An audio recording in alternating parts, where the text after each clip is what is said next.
Sorry,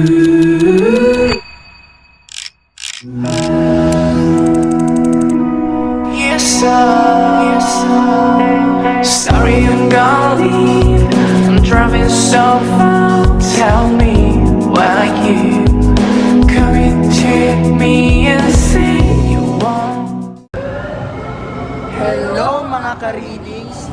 Ngayong araw, lilipad ang aming grupo papunta sa lugar kung saan matatagpuan ang Holy Opa! Holy Opa? Holy Opa pala eh. Ano ba hinihintay natin? Tara na!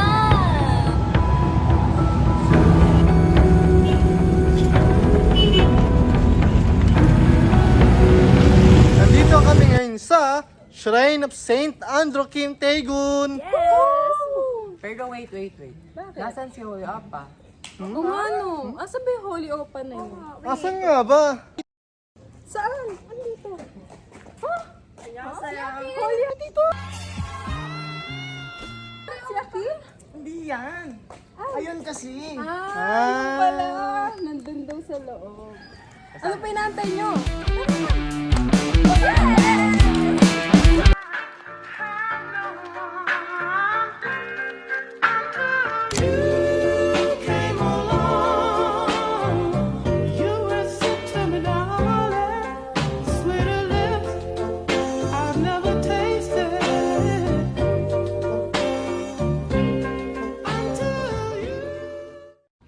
Tara at mag-commute papunta sa Shrine of Kim Andrew Taegun. Kung ikaw ay galing mula sa Recto Station, ikaw ay pupunta ng Doroteo Jose para lumipat ng LRT1 station. Ngayon naman ay papunta ka na ng Monumento Station. Ang pamasahe mo ay 23 pesos at kung estudyante ka naman ay 12 pesos. Medyo malapit ka na. Pagbaba mo ng station, sasakay ka ng bus papunta ng Balagtas at bababa ka sa Junior's Lolomboy.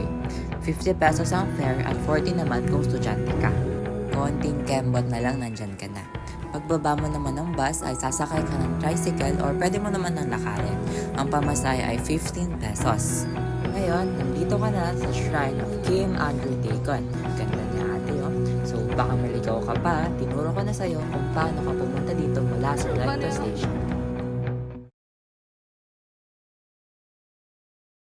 At bago natin makita si St. Andrew Kim Taegun, alamin muna natin ang mga dapat at hindi dapat gawin. Una, ito ay banal na lugar kaya dapat nating panatilihin ang katahimikan ng paligid. At tayo ay pupunta dito bilang isang pilgrim at hindi turista. Sa likod ay makikita po natin ang malaking simbahan. Pwede po natin itong pasukin pero bawal po magdala ng pagkain sa loob. Hello mga ka-readings! Get ready with me! Ano nga ba ang dapat dalahin kapag pupunta tayo ng shrine? Of course, ang face card! And maaari din tayong magdala ng ating Korean OOTD for picture taking. Magandang camera, tripod, power bank in case na malobat kayo pag-picture, and mini fan dahil hindi natin alam kung mainit ba ang panahon kapag pupunta kayo. And huwag niyong kakalimutan, stay hydrated, water, and magsuot na rin kayo ng inyong comfy shoes para mas maayos kayo makapaglibot sa lugar. Magdala rin kayo ng valid ID at ng isang pambatong baon, isang Beautiful life, beautiful day. 너에게. Did you know Saint Andrew Kim Taegun was the first Korean-born Catholic priest and martyr? He was born on August 21, 1821 in Seon, Korea. He came from a noble family and grew up during a time when Catholicism was outlawed in Korea. He was baptized at the age of 15 and secretly studied for the priesthood abroad. In his youth, he spent time here in the Philippines, particularly in Lilomboy, Bocaue, Bulacan, where he continues his religious formation. After further studies, he returned to Korea to serve his people. But since he was performing his priestly ministry, which was illegal to them before, he was arrested and executed at just 25 years old. And also, he is bravely refusing to renounce his belief.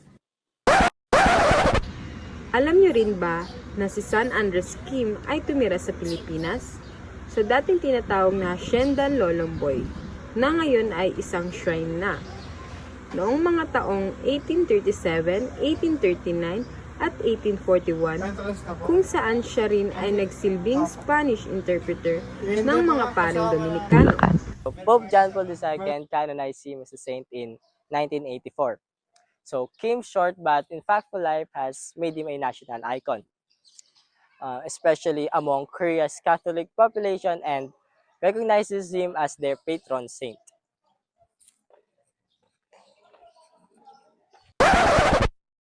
Hindi lamang statwa ni Saint Kim Andrew ang makikita sa loob ng shrine o dambana.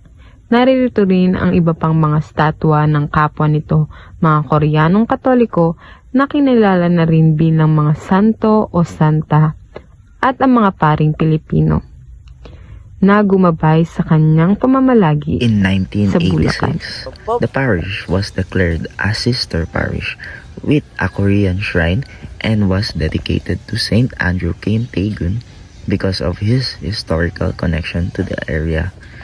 A statue of the saint was given by the Archbishop of Seoul and was first placed in the old church building before it was moved to the new shrine. In 2001, construction began on the church under Project Pangarap during the parish's 50th anniversary. After years of building, the shrine was completed in 2015 with Father Vincente Vic Robles leading the project at that time. As of today, the shrine is part of the Diocese of Malolos, and it remains an active place of worship and pilgrimage. The shrine of Saint Andrew Kim Tae-gun is really attention-grabbing because of its Korean-inspired and Catholic tradition style. It is like a contrast to the Baroque style of many Philippine churches. The complex is peaceful and scenic, located beside a lake and featuring Korean architectural details, carvings, and statues of both Saint Andrew Kim and his friend, the Venerable Thomas Choe Yongap. Ang matalik na kaibigan nitong si Venerable Thomas Choe Yongap ay kinilala bilang martir ng pawis ng Korea dahil sa pagpapagod nitong mapanatili ang pananampalataya sa Korea, at tinatawag din siyang ama ng simbahan sa Korea. Beside the shrine of Kim Andrew, you can see a small chapel. It has beautiful murals that tell stories of Korean martyrs, angels, apostles, and they even include artistic elements reminiscent of famous works like the creation of Adam. The grounds are also well maintained, and the bamboo gardens, flowering shrubs, and fruit trees. Alam nyo ba, may tinaguriang sacred mango tree na hindi lamang basta puno. Dahil dito raw madalas makita si San Andres Kim na nagdarasal at nagbabasa. Dito rin niya binasa ang huling liham mula sa kanyang ama bago ito mamatay, na si Ignatius Kim Jun, na isa ring martir ng pananampalatayang Katoliko. However, the shrine of Kim Andrew is locked and carefully preserved to maintain its authenticity and sanctity. Nevertheless, certain parts of the shrine remain visible and accessible to tourists. Noong Setyembre 16, 1846, sa edad na 25, si San Andres Kim ay pinahirapan at pinugutan ng ulo malapit sa Han River sa Seoul, Korea. Kinalaunan, siya ay dinakilang santo noong 1984 at ang kanyang kapistahan ay ipinagdiriwang tuwing Hulyo 5.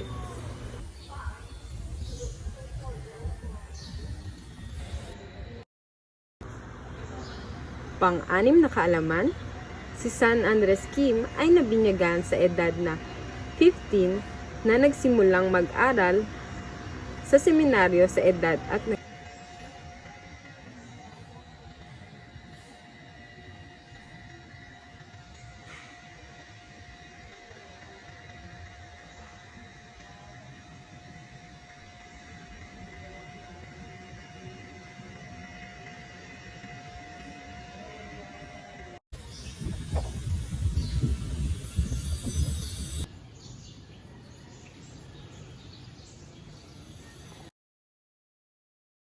panghuling kaalaman.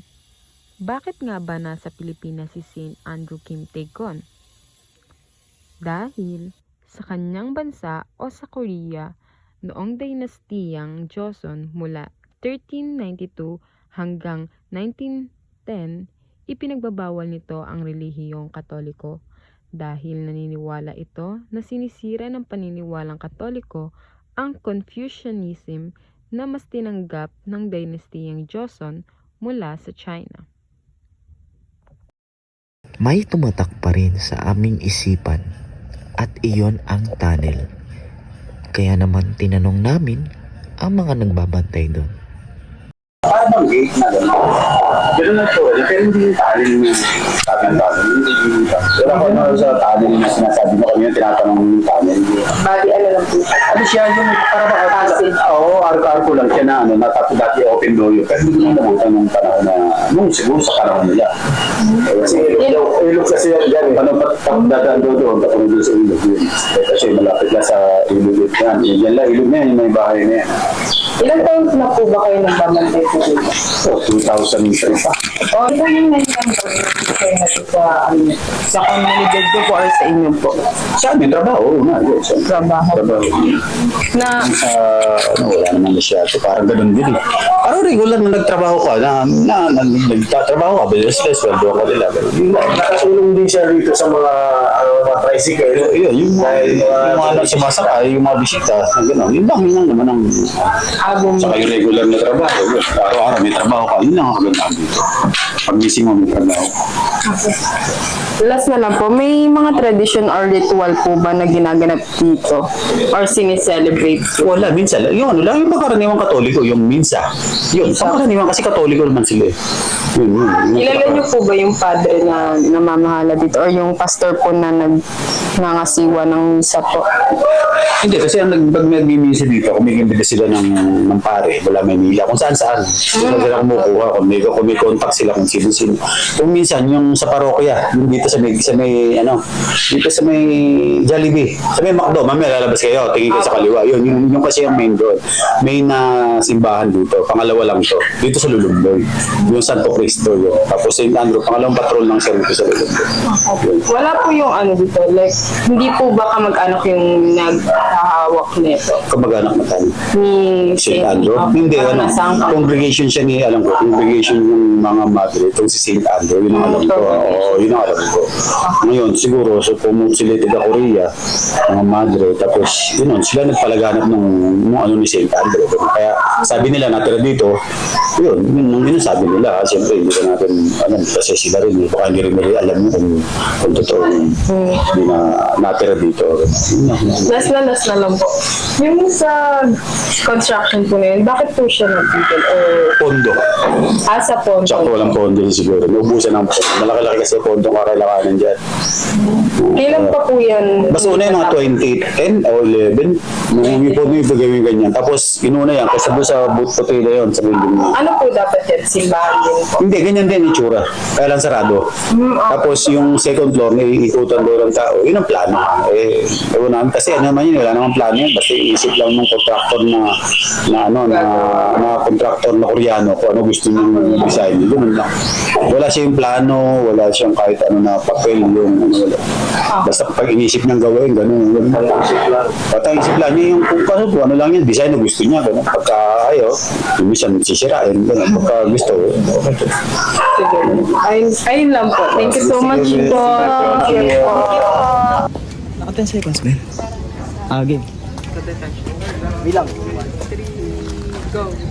Tara na sa Shrine of St. Andrew. Kita nyo naman, ang saya namin. Ito yung mga moments na hindi mapapalitan.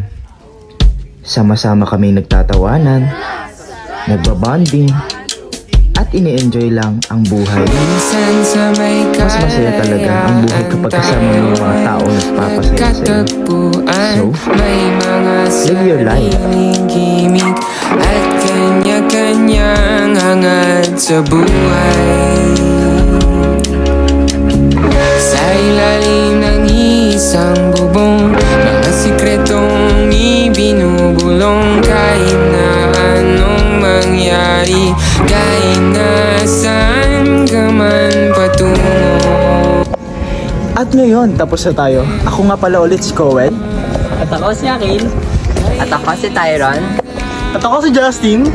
Ako si Thea. Ako si Erika. At ako si Francia.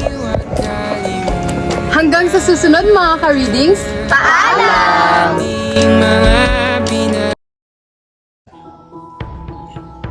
sa likod ng katahimikan at ganda ng Shrine of St. Andrew Kim Taegon, nakaukit ang kwento ng matibay na pananampalataya at sakripisyo.